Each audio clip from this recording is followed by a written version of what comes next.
Assalamualaikum warahmatullahi wabarakatuh. Saya Elvian Dayani dengan NIM 44442501119 dari kelas 2E. Saya akan mengerjakan tugas video tentang analisis korelasi dengan studi kasus contoh soal yang sudah saya buat.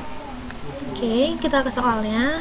Seorang mahasiswa program studi teknologi pangan melakukan penelitian untuk mengetahui hubungan antara lama waktu resting adonan roti, yaitu X, dalam satuan menit dengan pengembangan volume adonan roti, yaitu Y, dalam satuan mili. Untuk menganalisis hubungan tersebut, mahasiswa mengumpulkan data dari beberapa sampel adonan roti yang telah mengalami proses resting. Berikut ini datanya. Lalu pertanyaannya, analisis hubungan lama waktu resting adonan roti terhadap pengembangan volume adonan menggunakan teknik korelasi Pearson. Yang pertama, kita hitung koefisien korelasi. Lalu yang kedua, interpretasikan hasil korelasi yang diperoleh. Dan ketiga, buat diagram pencar atau scatter plot. Kita langsung ke area studionya. Oke, kita udah di area studio. Kita import database. Kita from Excel lalu browse, kita cari data yang mau kita import,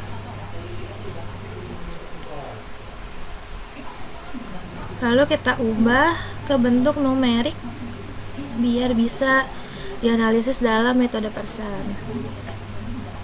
Lalu kita import.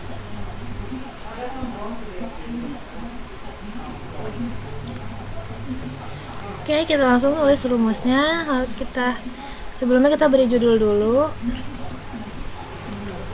Korelasi. Oke, enter. Lalu kita rumusnya Cortez. Cortez ini untuk menguji korelasi dan mengetahui nilai p-value.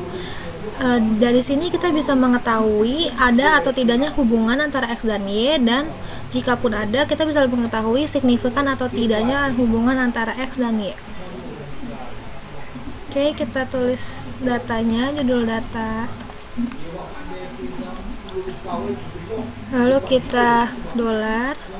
Lalu yang pertama kita lama waktu resting dalam menit, yaitu X. Lalu koma, kita tulis lagi data volume adonan roti. Lalu kita $ lagi, dan volume adonan mili, yaitu Y. Udah gitu kita koma, enter, kita tulis method sama dengan, kita kodenya kita Pearson karena kita akan menggunakan metode Pearson. Lalu kita running. Oke, ini bisa dilihat hasilnya untuk R-nya dan p-value juga sudah keluar. Terus kita buat diagram plotnya dulu. Tulis plot. Lalu tulis lagi judulnya data volume adonan roti. Lakukan hal yang sama seperti sebelumnya. Koma.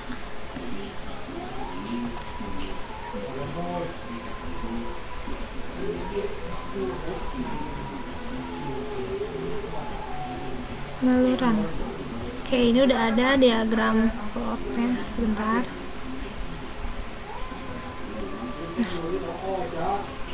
Oke, kita balik lagi ke soal. Kita menentukan hipotesis. Untuk hipotesis 0 atau H0, tidak terdapat hubungan antara lama waktu resting X dengan volume adonan roti Y. Nah, untuk H1-nya terdapat hubungan antara lama waktu resting dengan volume adonan roti.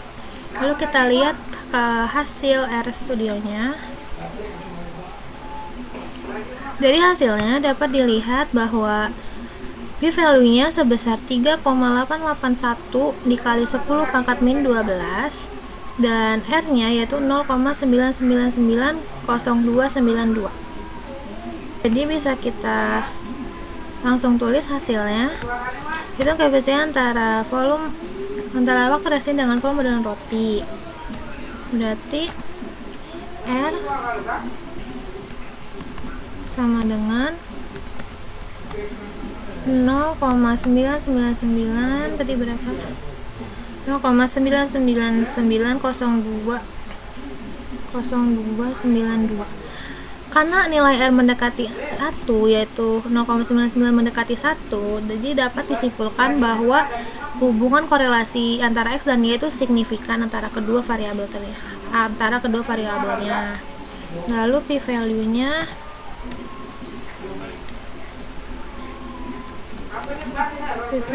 sama dengan 3,881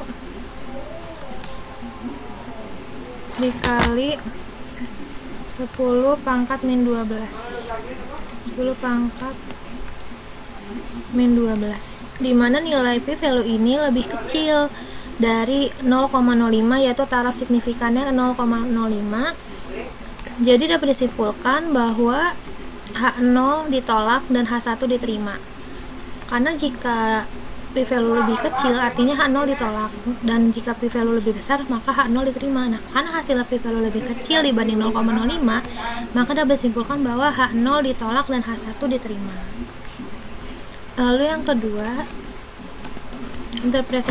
interpretasikan hasil korelasi yang diperoleh. Apa arti dari nilai yang didapatkan? Artinya terdapat hubungan positif yang sangat kuat dan signifikan antara lama waktu resting yaitu X dengan peningkatan volume roti yaitu Y. Ini X dan Y. Artinya terdapat hubungan signifikan positif yang sangat kuat antara X dan Y, yaitu lama waktu resting X dan volume adonan roti Y. Semakin lama waktu resting adonan, maka semakin meningkat pula volume adonan roti tersebut. Oke, kesimpulannya berdasarkan hasil perhitungan atau RS studio yang sudah diperoleh menunjukkan nilai R adalah 0,9990292, yang dimana nilai tersebut mendekati angka 1 yang menunjukkan hubungan positif yang sangat kuat antara variabel X dan variabel Y, dimana semakin lama waktu resting adonan yaitu X, maka volume adonan roti pun akan semakin meningkat yaitu Y. Selanjutnya diperoleh pula nilai T hitung sebesar 64,143. Nilai ini menunjukkan bahwa hubungan antara variabel sangat signifikan. Lalu diperoleh pula p-value yaitu 3,881 dikali 10 pangkat min 12, di mana p-value ini lebih kecil daripada taraf signifikan yaitu 0,05 yang menunjukkan bahwa H0 ditolak dan dan H1 diterima. Dari hasil yang telah didapatkan, ternyata H0 ditolak dan H1 diterima karena terdapat hubungan yang signifikan antara X dan Y, yaitu lama waktu resting dengan volume adonan roti. Jika dihubungkan dengan scatter plot atau diagram pencar yang sudah yang dihasilkan dari studio ini, titik-titik data membentuk pola naik dari kiri bawah ke kanan atas. Pola tersebut menunjukkan adanya hubungan positif yang sangat kuat dan hubungan linear karena titik-titik itu membentuk garis lurus ke atas. Dan titik-titik data yang berdekatan juga menunjukkan bahwa hubungan antara lama waktu resting yaitu X dengan pengembangan adonan roti yaitu Y tergolong sangat kuat dan konsisten karena titik-titiknya berdekatan. Dapat disimpulkan dengan hubungan positif signifikan linear yang sangat kuat. Oke, terima kasih.